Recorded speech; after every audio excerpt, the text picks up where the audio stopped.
Warahmatullahi wabarakatuh. Kembali lagi bersama saya Afandi SPD. Hari ini kita akan belajar IPA pada kelas 8 bab 1 sistem gerak pada manusia. Sebelum kita lanjut, jangan lupa di subscribe terlebih dahulu. Gerak pada manusia digerakkan oleh dua alat gerak. Yang pertama, gerak pasif oleh rangka dan gerak aktif oleh otot. Kita akan mempelajari minggu ini kita akan mempelajari tahap pertama terlebih dahulu, yaitu gerak pasif oleh rangka. Fungsi rangka yang pertama adalah formasi bentuk tubuh. Kedua, formasi sendi-sendi. 3, pelekat otot. 4, sebagai pengungkit. 5, penyokong berat badan. 6, proteksi. 7, tempat pembentukan sel darah. 8, fungsi imunologi. 9, penyimpanan kalsium. Jadi itulah 9 fungsi rangka. Kita akan lanjut. Pengelompokan rangka pada manusia. Kelompok tulang pada manusia dibagi menjadi 2. Rangka aksial dan rangka apendikuler. Nah, kita akan mempelajari terlebih dahulu rangka aksial itu apa saja? Rangka aksial terdiri dari 4 tulang. Pertama, tulang tengkorak, tulang belakang, tulang dada, dan tulang rusuk. Nah, untuk tulang tengkorak dibagi menjadi 2 bagian, ada bagian kepala dan bagian muka. Pada bagian kepala ada ubun-ubun, ada kepala belakang, ada tulang baji, dan tulang pelipis. Dan bagian muka ada tulang rahang atas, tulang rahang bawah, tulang pipi, tulang langit-langit, tulang hidung, tulang air mata, tulang lidah, tulang dahi, dan tulang pelipis.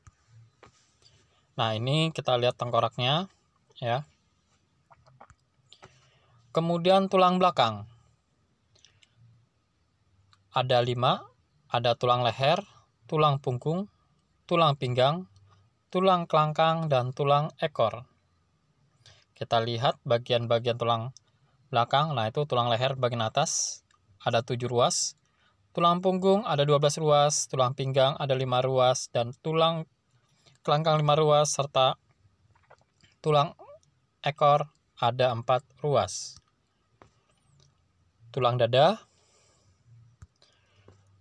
Kemudian tulang rusuk, 7 pasang tulang rusuk sejati yang di atas, kemudian di bawahnya diurut 3 pasang tulang rusuk palsu dan 2 pasang tulang rusuk melayang bagian bawah. Itulah berapa bagian tulang aksial, dan kita akan masuk pada tulang apendikuler. Tulang apendikuler ini dikelompokkan menjadi 2. Yang pertama tulang gerak atas dan kedua tulang gerak bawah. Apa saja anggota-anggota tulang gerak atas? Kita perhatikan. Tulang anggota gerak atas yang pertama ada tulang lengan, tulang pengupil, tulang hasta, pergelangan tangan, telapak tangan, dan jari. Nah, ini kita lihat jari-jari tangan. Kemudian anggota gerak bawah ada tulang paha, tulang tempurung, lutut, tulang kering, tulang betis, pergelangan kaki, tulang kaki, ruas jari, dan tulang gelenggang panggul. Nah, ini tulang bagian panggul. Kemudian bentuk tulang ada tulang pipa panjang bentuknya, tulang pendek, tulang pipih, dan tulang tak beraturan. Kita lihat ini tulang pipa modelnya ya. Bentuknya seperti pipa panjang, silindris, ujungnya membulat, tersusun atas tulang rawan, bagian tengahnya bernama mefisme dan berongga yang berisi sumsum tulang. Ya, sumsum tulang merah dan sumsum tulang kuning. Kemudian tulang pendek, tulangnya lebih kecil, bentuknya hampir seperti kubus atau bulat, dapat bergerak bebas, ditemukan pada tulang telapak tangan dan kaki. Ya, itu tulang telapak tangan. Kemudian tulang pipih. Ya, tulang pipih. Tulang berbentuk lempengan pipih yang lebar, fungsi melindungi struktur tubuh di bagian bawahnya, ditemukan pada tulang kepala. ya pada bagian kepala atas ya. Tulang tak beraturan, tulang berbentuk kompleks yang berhubungan dengan fungsi khusus ditemukan pada tulang rahang, ruas tulang belakang, yaitu model tulang belakang dan tulang rahang. Jenis tulang, ada tulang rawan dan ada tulang keras. Nah, ini bentuk bagi-bagi tulangnya, isi sumsumnya. Proses pembentukan tulang terbentuk dari sejak berada di dalam kandungan. Ya, pada bulan kedua dalam kandungan, tulang-tulang sudah mulai terbentuk ya. Bisa dilihat dan bisa sambil dibaca, sambil diperhatikan ya. Kemudian komponen penunjang sendi, tentunya tulang-tulang ini terhubung oleh sendi ya. Yang menghubungkan dua tulang adalah sendi. Ada ligamen, jaring ikat yang menghubungkan tulang dengan tulang. Ada kapsul sendi, lapisan serabut yang melapisi sendi dan menghubungkan dua tulang yang membentuk persendian. 3. Cairan sinovial, cairan pelumas pada ujung-ujung tulang yang terdapat pada tulang bagian kapsul sendi. 4. Tulang rawan hialin, jaringan tulang rawan yang menutupi kedua ujung tulang yang membentuk persendian, berguna untuk menjaga persendian dari benturan keras. Hubungan antar tulang atau aritulasi persendian. Ya, ada artikulasi dibagi 3, sinartrosis, amfiartrosis, diartrosis. Siartrosis atau sendi mati. Ya, sendi yang tidak dapat bergerak, misalnya hubungan antar tulang kepala. Jadi pada tulang tengkorak kepala itu terdapat sendi mati atau sendi yang tidak bisa bergerak. Sinartrosis ini dibagi 2, sinfibrosis dan sinkondrosis. Nah, ini contoh penghubung antar dua tulang atau sendi mati. Amfiartrosis, persendian yang menggerakkan dengan gerakan yang sangat terbatas. Hubungan antar tulang rusuk dan tulang belakang. Kemudian kedua, diartrosis atau sendi gerak. Persendian yang paling bebas bergerak. Macam-macam sendi gerak itu ada 5 macam, ada sendi peluru, sendi engsel, sendi putar, sendi pelana, dan sendi luncur.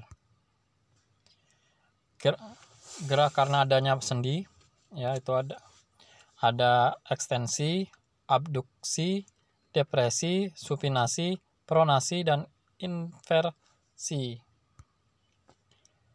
Nah, ini gangguan dan kelainan pada tulang. Ada gangguan tulang, ada fraktura atau patah tulang, fraktura terbuka, fraktura tertutup, remuk, dan retak. Biasanya karena sebuah kecelakaan. Biasa kembali tersambung seperti sedia kala. Gangguan persendian, disklosis, sendi terkilir, ankilosis, sendi yang nggak bisa bergerak, artritis, radang sendi, dan gout artritis, asam urat. Gangguan lainnya ada microcephalus, osteoporosis, rakitis. Gangguan pada ruas tulang belakang, lordosis, skolosis, dan kifosis. Nah, ini contoh fraktula atau patah tulang, biasa karena kecelakaan atau apa bentuknya ya. Fraktura terbuka, tulangnya yang patah menyeluat keluar dan menembus kulit. Sementara fraktura tertutup, tulang yang patah tidak sampai keluar kulit. Nah, kemudian kelainan pada tulang belakang.